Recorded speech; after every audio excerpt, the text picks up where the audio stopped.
Okay. So I said we weren't doing full basement mode yet, tinfoil hat. I did say that in the last episode. Go back and listen. I said, and I quote, "Today we're doing facts." Well, guess what? Facts led me to the basement. Facts handed me a tinfoil hat and said, "You earned this." So here we are. Welcome to level 3. Bring snacks. You are going to need it. And I emotionally eat when I'm stressed out. So, because the last episode we talked about the building, who owns the apartment complex, the illusion of variety, different logos, same landlord. And I told you once your eyes open to that, it gets really hard to go back. Well, today we are naming the landlords by name, first and last, because we are done being polite about this. And before anybody comes for me in the comments, which I know they will, let me be clear. I am not a conspiracy theorist.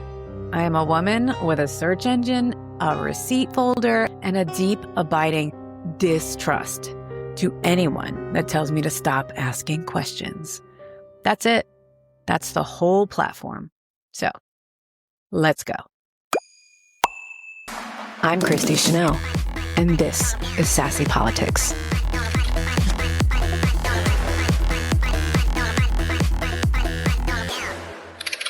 Welcome back to Sassy Politics, where we say the quiet part out loud and bring politics back to the human level, where it actually belongs. And today, we are going full investigative journalist.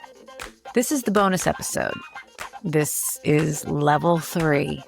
And if you haven't listened to the previous episode yet, go do that first and then come back, because this builds. Okay, still here? Good. Let's talk about money, power, and the 6 names you probably half know, but maybe haven't connected all the way yet. So we talked about how a small group of massive companies, Comcast, Disney, Warner Brothers, Amazon, owns a huge share of what you consume every day. But here's what I didn't get deep enough into. Those companies. They also have owners, investors, shareholders, people at the very top of the food chain who are not reporters, not editors, not even really media people in the traditional sense. They are money people. And the irony is, so am I, except I'm an AR manager, so I bring money in. These are power people. And some of them have very specific ideas about what the world should look like. And they have the infrastructure to push those ideas into your brain every single morning while you're drinking your coffee and scrolling your phone. So let's just go a little bit deeper than we did last time. Okay, I need you to meet the 3 names that barely anyone talks about, but they sit quietly at the top of almost everything. BlackRock, Vanguard, State Street. These are investment firms, asset managers. They do not make movies. They do not anchor the news. They do not have a logo you'd recognize on a TV screen. And that's exactly the point. This is what they do. They collectively manage over $20 trillion in assets. That number is so large, it's basically fake. But it's real. And because they manage that money through index funds, they hold significant ownership stakes in almost every major publicly traded company in the United States, including the companies that own the media you consume. Interesting. A Harvard study found that either Vanguard, BlackRock, or State Street is the largest listed owner of 88% of S&P 500 companies. 88%. We're going to say that again. I need to repeat that. So I'm going to rewind and say it again. A Harvard study found that either Vanguard, BlackRock, or State Street is the largest listed owner of 88% of S&P 500 companies. 88%. And that includes major media parent companies. Now, I want to be fair here because I said we're doing facts. The way this works is it's not the same as one person sitting in a room deciding what stories get told. These firms manage money on behalf of millions of everyday investors like you and me. Your 401k might literally be invested through one of them right now. I need to look at that. They operate through passive index funds, not direct editorial control. But it gets a little bit more complicated than that. These firms do vote their shares at shareholder meetings. They influence who sits on corporate boards. They have enormous leverage over executive compensation and major company decisions.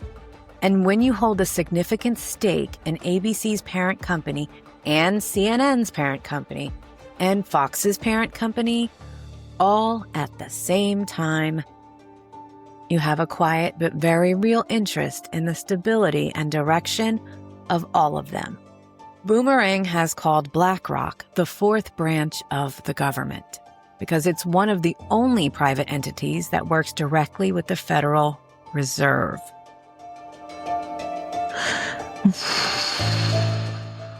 Yeah. Let that sink in for a second. Now here's what makes this feel a little tinfoily, but is actually just math. State Street is partly owned by BlackRock. Okay, I'm going to say that one more time. State Street is partly owned by BlackRock. Got a visual? Okay. And BlackRock's largest shareholder is Vanguard. So when people say, follow the money, sometimes the money just leads you in a circle of three companies that own each other while also owning everything else. I'm not saying that they're evil. I'm saying that when this much financial ownership is concentrated in these few hands, and these hands have a financial interest in maintaining a certain kind of stability and certain kind of narrative, we are not talking about neutral at this point. We're talking about structural influence. And you deserve to know that that exists. And if you're not paying attention, you don't. So let's talk about some names that you actually do recognize, because these are not passive index fund managers like the ones we just spoke about. These are people who made very specific decisions to own and influence media. And they do it very differently. Rupert Murdoch. If media power had a final boss, for decades it was this man. He built an empire that includes Fox News, the Wall Street Journal, the New York Post, the Times of London, and the newspapers across Australia and the UK. Wow. I did not know he didn't just have this country. That's crazy. From one family, one ideology, reaching audiences across 3 continents. And just in case you thought things were changing, in September 2025, the Murdoch family reached a settlement that handed full control of the empire to his son, Lachlan, who is explicitly described as politically conservative. The deal was literally structured to ensure Fox News would never change its political direction. Convenient. Now, I have my own bias against Fox News. It has taken control of the minds of some people that I love very, very much. I know that it is a lot of brainwashing. So this all just makes so much freaking sense to me. Fox News settled a defamation lawsuit with Dominion Voting Systems for $787.5 million. a number that only came out because of discovery documents that showed producers and hosts knew the election fraud claims were false and pushed them anyway because it was profitable. And you want to call that journalism? No, absolutely not. And the wild part is Trump has made nearly 20 appearances on Fox News in a single election cycle.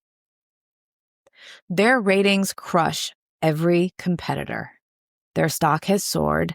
So, what is the lesson here? Sensationalism and fear are the most profitable things on television. And when profit and truth are in a head-to-head competition, we already know which one usually wins. Jeff Bezos. In 2013, the founder of Amazon, who, by the way, holds government cloud computing contracts through Amazon Web Services with the CIA, the Department of Defense, and basically every major intelligence agency, bought the Washington Post for $250 million. Now, I'm not going to sit here and tell you that Bezos personally calls the newsroom every morning with orders. There's no evidence of that. But I will tell you this. When the owner of a major newspaper is simultaneously one of the largest government contractors in the country, and that newspaper covers the government, that is a conflict of interest that deserves a lot more conversation than it gets. The Washington Post recently gutted its newsroom and pulled back from certain coverage. Bezos also directly intervened to pull a presidential endorsement the editorial board had already drafted. Whether you think that was right or wrong isn't really the point. The point is one billionaire made that call for one of the most historically influential newspapers in the world. Elon Musk. In 2022, Musk bought Twitter, now called X, for $44 billion. He then fired a significant portion of the trust and safety team, reinstated banned accounts, and has used the platform to openly champion political candidates and causes, including the current administration. X is not just a political media company anymore. It's the town square. It's where breaking news lives and dies. It's where politicians talk directly to the public.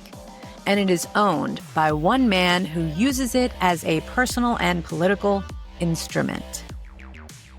I stopped using X a long time ago. I want no part of that. Peter Thiel. And I want you to pay close attention here because this one is not in the headlines the way others are. And I think that's very intentional. Peter Thiel co-founded PayPal. He was an early investor in Facebook, which is data, and he co-founded Palantir, which is surveillance. God, that makes me so nervous. You don't even know how nervous Palantir makes me. Palantir is a data analytics company that was started in 2023 with CIA funding. That name comes from the all-seeing crystal balls in Lord of the Rings, the ones that corrupted their users by showing them only partial, manipulated versions of reality. And I'm not making that up. Like, what the actual fuck? That is the mythology the founder chose to name his surveillance company after. So if you were looking at good versus evil, which side would that be on? Just asking a question here. Palantir currently has contracts with the Department of Defense, the FBI, the NSA, and ICE. In 2025, the U.S. Army awarded Palantir a $10 billion contract consolidating access to virtually every Army database. In April 2025, ICE paid Palantir $30 million for a system that provides near real-time tracking of immigrants and their movements. There are reports of Palantir building infrastructure to merge government data on American citizens across agencies, tax records, immigration records, health data, into a unified system. And Peter Thiel? He was a major donor to both Trump and J.D. Vance. The technology he funded is now the operational backbone of the current administration's enforcement machine. And that is not a media company in the traditional sense, but controlling what data the government has on you and controlling how information flows through surveillance and targeting systems, that is information control. I need you to stay with me here, because some people hear all of this and think, okay, so rich people control the narrative. That's just how it is. And it's always been that way. And that's just half the truth and half dangerous. It has always been this way. And every time in history when it got that bad, there were consequences. Serious consequences. So let's learn from them. William Randolph Hearst, late 1800s. This man owned a chain of newspapers and decided that he wanted a war with Spain. Not because of some grand geopolitical strategy, but because war sells papers, and why the fuck not? His reporter in Cuba sent back a telegram that said, essentially, "There's nothing happening here, can I come home?" Hearst reportedly replied, "You furnish the pictures, I'll furnish the war." Now, historians debate whether that quote is real, but what's not debated is what happened next. His papers ran sensationalized, often fabricated stories about Spanish atrocities in Cuba. They blamed Spain for the explosion of the USS Marine before anyone knew what caused it. They screamed for war in giant headlines every day. And in 1898, the United States went to war with Spain. His paper even ran a front-page headline that said, and I am quoting, "How do you like the journal's war?" He literally took credit for a war because it moved papers. And it worked. His circulation hit 1 million.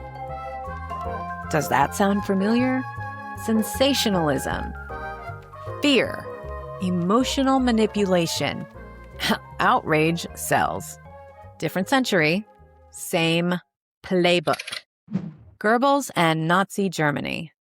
Now, this is one I want to handle very carefully. You can't just slap a Nazi comparison on everything, and we've been doing that a lot. And that is lazy, and it minimizes real atrocities. But there are specific factual lessons here that we have to talk about. Joseph Goebbels was the Reich Minister of Propaganda. He controlled the press. He controlled the radio. He controlled what images were seen and what was suppressed. He coordinated all media into one voice with one message. And the outcome was that millions of ordinary people, just regular people, not monsters, were convinced to accept and participate in atrocities because the narrative that they were fed made it feel justified. They made it feel necessary, almost patriotic. The lesson is not that we are Nazi Germany, because we are not. The lesson is the narrative control, real, systematic, centralized narrative control, is one of the most dangerous weapons ever developed. And it does not require a military. It just requires owning enough microphones. Soviet state media. The Soviet model was different. Less hysterical, just more suffocating. The state controlled all information. There was no fake variety, just pravda, which literally means truth. And that was it. But what happened?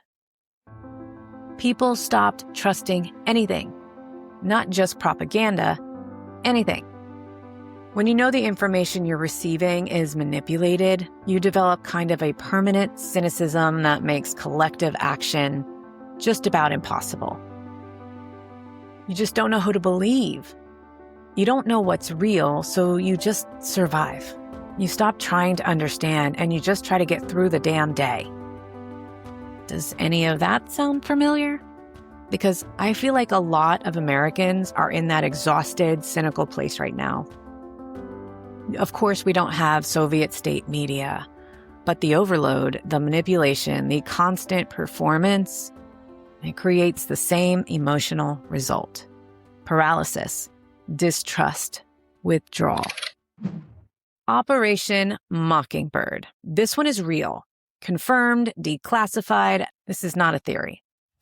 During the Cold War, the CIA ran a program that, by their own admission, involved relationships with over 400 journalists across major American news outlets. This included the New York Times, CBS, and Newsweek. These journalists were paid, briefed, and in some cases directed to write stories that served U.S. intelligence interests. The operation was exposed in the 1970s through the Church Committee Congressional Investigations and by journalist Carl Bernstein. Yes, the same Carl Bernstein from Watergate. The CIA director at the time publicly stated the agency would stop placing material in American media. So whether you believe they actually stopped is none of my business. What is not debatable is that it happened. The government covertly shaped what Americans read in their newspapers, which means it's entirely possible that it's happening again. The press, which is supposed to be the adversarial check on power, was at least partially domesticated by power. There's no conspiracy there.